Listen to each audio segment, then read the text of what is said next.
Bisa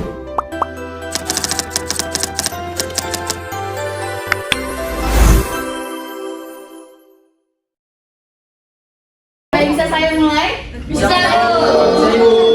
Bismillahirrahmanirrahim. Assalamualaikum warahmatullahi wabarakatuh. Waalaikumsalam warahmatullahi wabarakatuh. Selamat pagi anak-anak. Pagi, Bu. Oke, gimana nih kabarnya hari ini? Baik. Alhamdulillah, semoga semuanya selalu sehat dan tetap semangat untuk mengikuti pelajaran hari ini. Sebelum kita memulai pembelajaran hari ini, alangkah baiknya kita berdoa terlebih dahulu. Berdoa menurut agama dan kepercayaan masing-masing. Berdoa dimulai.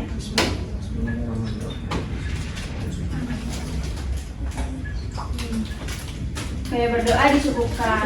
Sebelumnya, perkenalkan nama Ibu Naila Afiati. Kalian bisa memanggil Ibu Naila.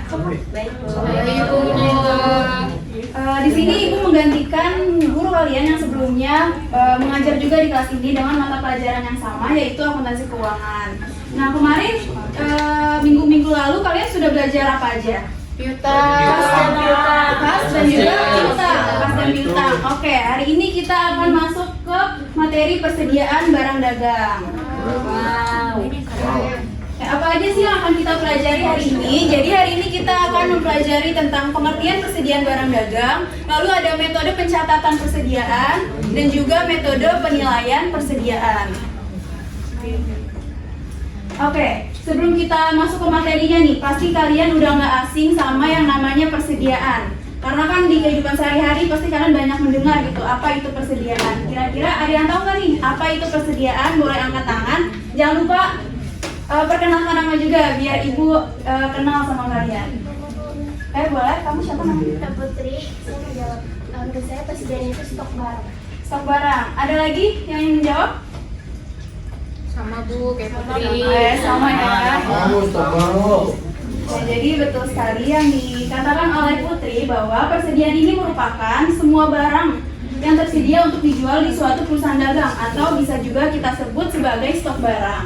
Nah, persediaan ini itu tidak digunakan untuk kegiatan operasional perusahaan. Karena kenapa? Karena tujuan dari persediaan ini adalah untuk diperjualkan dan perusahaan mendapatkan keuntungan. Ya, betul.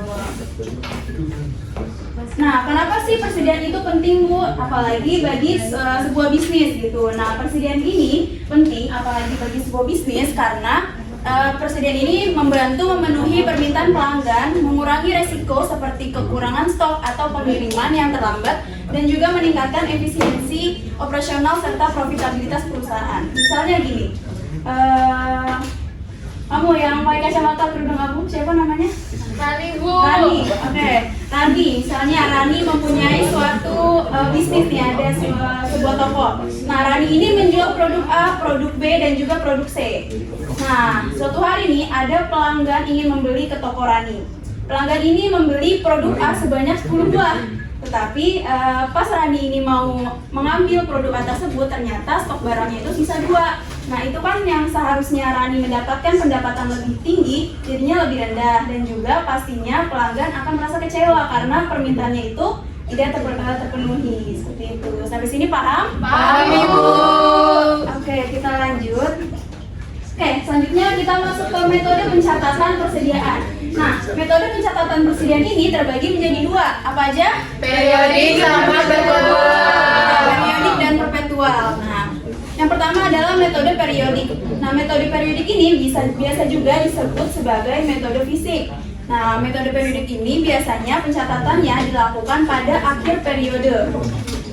Nah, metode periodik atau fisik ini biasanya tuh tidak langsung dicatat ketika transaksi terjadi, tapi pada akhir periode.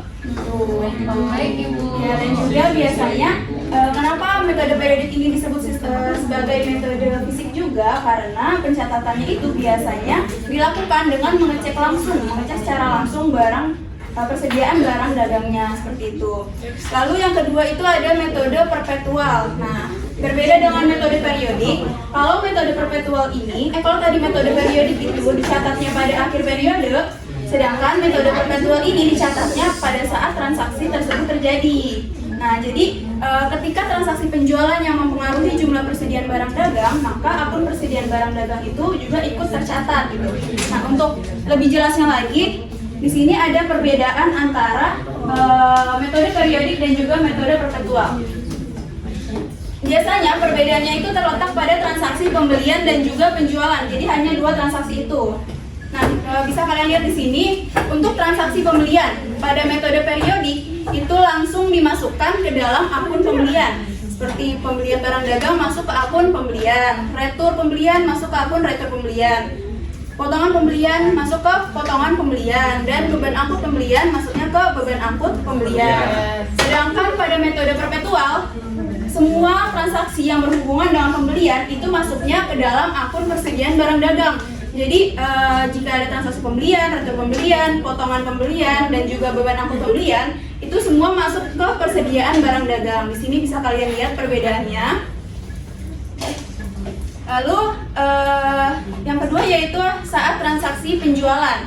Nah, untuk metode periodik sendiri, transaksi penjualan itu jurnalnya itu seperti pada umumnya, kas atau piutang pada penjualan. Lalu untuk retur penjualan itu juga sama. Yang membedakannya itu di metode perpetual. Di sini metode perpetual untuk jurnal penjualannya itu sama seperti metode periodik, tapi di metode perpetual ini ada tambahan jurnal yaitu harga pokok penjualan pada persediaan barang dagang. Kenapa persediaan barang dagangnya dikredit? Ada yang tahu? Karena stoknya berkurang. Iya betul, karena stoknya berkurang. Nah, ketika ada retur penjualan, jadinya akunnya dibalik, persediaan barang dagangnya di atas dan harga pokok penjualan itu dikredit.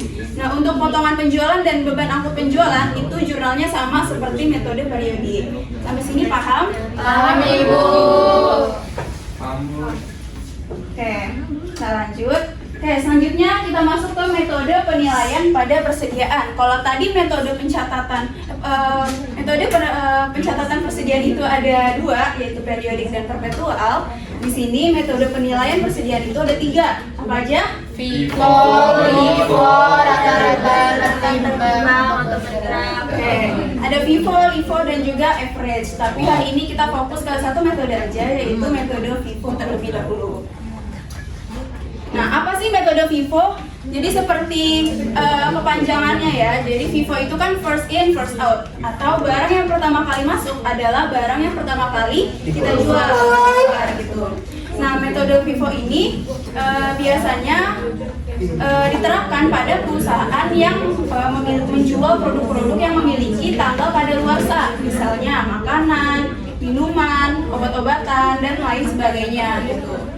Nah, apa sih kelebihan dari metode FIFO ini? Jadi kelebihan dari metode FIFO ini adalah nilai persediaan disajikan secara relevan di laporan posisi keuangan, lalu menghasilkan laba yang lebih besar. Nah, sedangkan kekurangannya adalah pajak yang harus dibayarkan perusahaan ke pemerintah menjadi lebih besar dan juga laba yang dihasilkan kurang akurat. Seperti itu. Apa sampai sini paham? Paham, Ibu. Oke, Ibu lihat kayaknya udah pada ngantuk nih ya. Ada anak nggak? Ya sih, Bu. Sebelum tiga loh, kalau nggak tadi lo mau kasih ice breaking dulu nih. Oke, kita masuk ke sesi ice breaking terlebih dahulu. Ayo kalian fresh lagi supaya kalian nggak ngantuk lagi nih. Oke, lanjut ke materi selanjutnya. Oke, jadi untuk ice breaking kali ini, Ibu akan menyebutkan satu clue dan nanti kalian harus menjawab. Abil. Apa tuh? Enggak? Oke, langsung ya. Oke. Perhatikan Ibu ya. Clue-nya itu awal itu satu. Oke? Ya. Awal itu satu. Awal itu satu. Ada berapa kue yang Ibu makan? Hap, hap, hap, hap, hap. Satu. Ada lagi? Satu. Ada lagi? Yang bisa jawab? Apa sih? Clue-nya itu awal itu satu. Awal itu satu. Terus Lima. Berapa? 13. 13. Ada lagi yang mau jawab? 4. 4. Ada lagi? 2. 3. Ada lagi? 2, 1. Coba makan lagi ya. Aja. Jawabannya itu satu. Kenapa? Perhatikan lagi nih, perhatikan clue-nya. Awal itu satu. Oke? Awal itu satu.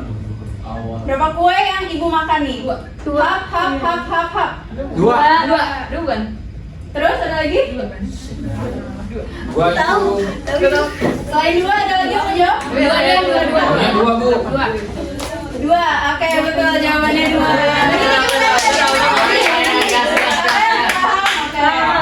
Lanjut lagi ya, nih tebak. Nah ada berapa kue nih yang ibu makan nih? Hap, hap, hap. 13. Nol. Tahu? Nol. 14. 13. 13? Berapa? 14? 14. Nol. 14. Nol. 14. Nol besar. 14. Ada lagi? Udah banget. 14. Jawabannya 14. Betul. Gak apa-apa. Lagi. Sekali lagi ya, sekali lagi nih. Perhatikan dulunya. Awal itu satu. Ya. Awal itu satu. Hap, hap, hap, hap. Nah, jadi berapa kue yang ibu makan? Hap. 7. Hap, Bu. 14. 8 deh. 14. 8. 8. 16. Berapa? 16. 16. Ada lagi? 11. 8.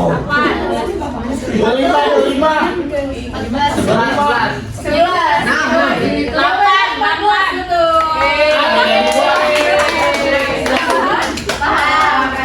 Lagi. Oke, sekali lagi ya. Kenyang nggak Bu? Belum kenyang nih ibunya.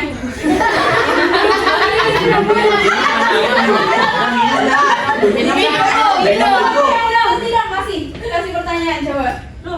Bil, kasih Bil. Ambil. Bil, lu makan. Oke nih, sekali lagi ya. Apa lu makan matak gitu. Bu, ambil, Bu. Ray mau. Lu yang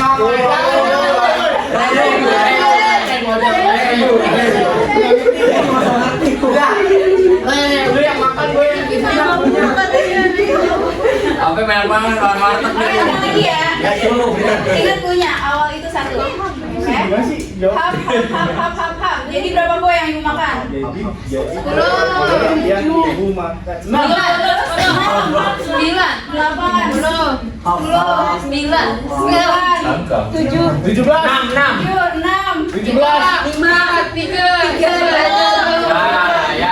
Jawabannya itu 10.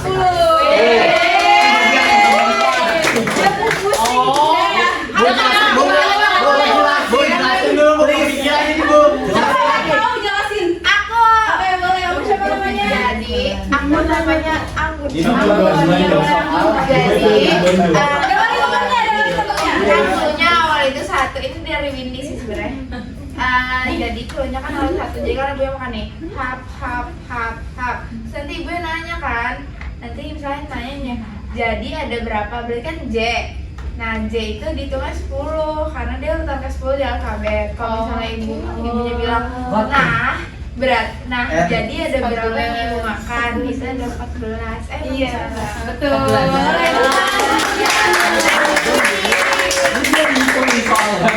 Oke, kayaknya semuanya udah segar lagi, udah fokus lagi. Kita lanjut lagi ke bagian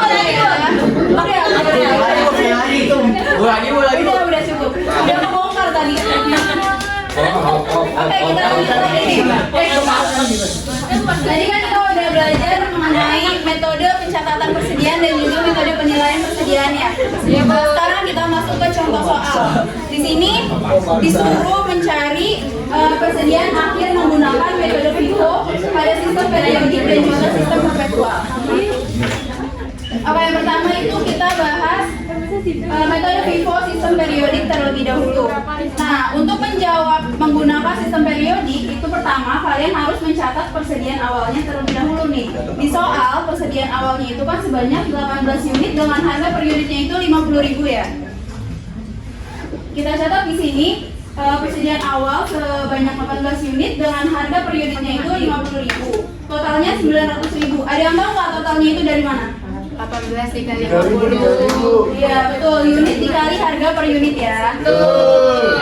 Setelah kita mencatat persediaan awal, setelah itu kita catat pembelian nih. Transaksi pembelian itu kan ada di tanggal Ada tanggal 15 April dan juga 25 April. Pada tanggal 15 itu sebanyak 50 unit dan 25 April sebanyak 30 unit. Kita catat di sini. Kita catat di sini pada tanggal 15 sebanyak 50 unit sebesar 53.000 harga per unitnya. Lalu pada tanggal 25 April itu sebanyak 30 unit dengan harga per unitnya itu 59.000. Nah, itu totalnya. Tadi udah tahu kan ya cara menghitung totalnya? Tahu. Oke, setelah itu kita jumlah nih unit-unitnya, kita jumlah, jadinya persediaan yang tersedia untuk dijual. Jadi caranya itu persediaan awal ditambah oleh pembelian. Jadi totalnya itu 98.000 dengan total harga 5.320.000. Sampai sini paham? Paham. Oke. Setelah kita mencatat persediaan awal dan juga pembelian, kita catat transaksi penjualannya. Tadi transaksi penjualan itu ada tanggal 18 Maret dan 30 April. Oke. Tanggal 18 April itu sebanyak 22 unit dan 30 April sebanyak 15. Nah, coba nih kalian perhatikan ya. Di sini pada saat mencatat transaksi penjualan, kenapa harga per unitnya itu tidak dicantumkan? Ada yang tahu? Karena ditentuin harus dihitung. Iya, harus dihitung. Oke, tadi kan di soal ini kan dikasih tahu ya harga per unitnya berapa, tapi kita nggak pakai nih. Kenapa? Karena yang di soal ini merupakan harga setelah kita memperoleh keuntungan, sedangkan kartu persediaan ini digunakan untuk mencari harga pokok penjualannya gitu. Makanya di sini tuh belum kita cantumkan gitu. Nah, untuk transaksi penjualannya ini langsung aja kita total jumlah penjualan jadinya sebanyak 37 unit. Lalu persediaan akhirnya itu 61. Ada yang tahu dari mana? Dari total yang Total atau apa? Penjualan. kurang penjualan pembelian Iya, jadi 98 ini dikurang jumlah penjualan. Nah, jadinya 61. Nah, dari 61 ini kita harus cari tahu juga nih. Kita harus cari tahu 61 ini tuh dari harga per unit yang mana gitu. Nah, ini kan sistemnya FIFO ya, first in first out. Jadi barang yang pertama masuk itu pasti udah out duluan dong. Kita lihatnya itu dari bawah. Kalau di sistem periodik ini 61, kita lihat dari yang bawah 30. Nah, 30 dari 61 itu masih kurang berapa? 31-nya ngambil dari 60-nya nih, yang 50 ini nih. Jadi dicatatnya kayak gini. Jadi 31-nya ini menggunakan harga per unitnya itu yang 53.000 atau menggunakan yang ini nih. Lalu yang 30-nya ini menggunakan harga per unit yang 59.000. Oke, Bu. Nah, jadi totalnya itu 3.413.000 itu persediaan akhirnya. Sampai sini paham? Paham. Oke, kalau udah paham kita lanjut ke sistem perpetual. Nah, di sistem perpetual ini, nah tadi perpetual itu dicatatnya pada saat apa? Transaksi terjadi. Nah, oke. Pada sistem perpetual ini kita membutuhkan kolom kartu persediaan seperti ini nih, ada tanggal, keterangan, kolom pembelian, penjualan dan juga total. Nah, pertama kita harus mencatat persediaan awalnya dulu nih. Persediaan awal itu langsung dicatat di kolom total. Persediaan awalnya itu sebanyak 18 unit dengan harga per unitnya itu 50.000 dan totalnya 900.000. Lalu tadi yang kedua ada transaksi pembelian kan? Iya, Bu. Sebanyak 50 unit dicatatnya di kolom pembelian. 50 unit. Harga per unitnya itu 53.000 dengan total harga 2.650.000. Nah, untuk metode FIFO ini kita catat di totalnya itu harus dipisah nih. Jadi barang yang pertama harus dicatat terlebih dahulu. Lalu yang baru kita beli dicatat di bawahnya, jadi nggak bisa digabung. Karena kenapa? Karena kan dari total dari harga satuannya juga berbeda ya, makanya dicatatnya itu harus dipisah. Lalu tadi juga ada transaksi penjualan ya, penjualan sebanyak berapa nih? 22. Sebanyak 22 unit. Nah, untuk transaksi penjualan tadi kan menjual 22 unit ya. Kita menggunakan FIFO. Jadi kita ambil harganya itu dari yang barang pertama kali masuk. Barang yang pertama kali masuk yang mana harganya? 50.000. Yang 50.000. Oke. Kita karena di sini 18, kita kan menjual 22. Karena 18 kita langsung masukkan semuanya dengan harga 50.000 dan totalnya itu 900.000. Nah, tapi kan masih kurang kan, yang kita jual harusnya 22, tapi barang pertama itu cuma 18. Makanya kita pakai barang yang kedua sebanyak 4 dengan harga per unitnya itu 53.000 dan total harganya itu 212.000. Nah, selanjutnya untuk kolom totalnya ini tadi kan barang yang pertama udah habis kan, udah habis terjual semuanya. Lalu barang kedua terjualnya hanya 4. Jadi sisanya adalah 46.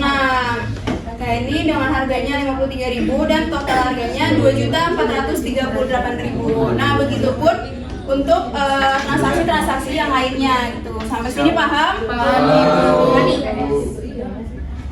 Oke. Nah, di sini juga ada latihan soal. Tapi ini untuk kalian kerjakan di rumah ya, dan minggu depan harus dikumpul. Jadi soalnya ini ibu kirim melalui PJ-nya. Oke, jadi siapa Siapa PJ-nya di sini? Habil. Oh, Habil. Nanti saya kirim ke Habil ya. Boleh. Siap, Bos, siap. Nanti marahin Habil aja Bu kalau kita ada kerjaan. Kalau kita nggak ngumpul berarti salah PJ ya Bu. Kalau Habil ya Bu. Oke, karena waktunya juga udah habis ya. Kita sebelum kita mengakhiri pembelajaran hari ini, ada nggak yang bisa nyimpulin apa aja sih yang udah kita pelajari hari ini? Boleh angkat tangan dan jangan lupa memperkenalkan nama. Oke, kamu boleh. Saya izin menyimpulkan pembelajaran hari ini. Jadi yang saya dapat ambil kesimpulannya itu pertama-tama tentang pengertian dari persediaan sendiri merupakan stok barang yang tersedia untuk dijual. Nah, persediaan sendiri itu punya 2 pencatatan persediaan, ada perpetual sama fisik. Terus ada 3 metode penilaian persediaan juga, ada FIFO, LIFO, sama average. FIFO itu first in first out, dimana kita kalau barang masuk pertama itu jual pertama. Kalau LIFO itu last in first out, dimana barang masuk terakhir jual pertama. Dan kalau average itu nantinya kita rata-ratain. Terus persediaan itu juga sangat penting bagi sebuah bisnis agar permintaan pelanggan tetap terpenuhi. Dari saya seperti itu. Oke, tepuk tangan dulu untuk Dita. Oke, Ibu harap semuanya juga sama nih kayak Dita, udah memperhatikan dan juga paham apa yang kita pelajari hari ini. Oke. Awal itu 1. Oke, sebelum kita menutup pembelajaran hari ini, karena tadi kita mulai dengan doa, kita tutup juga dengan doa. Sebelum kita mengakhiri pembelajaran hari ini, alangkah baiknya kita berdoa. Berdoa dimulai. Berdoa dicukupkan. Cukup sekian dari saya. Wassalamualaikum warahmatullahi wabarakatuh. Waalaikumsalam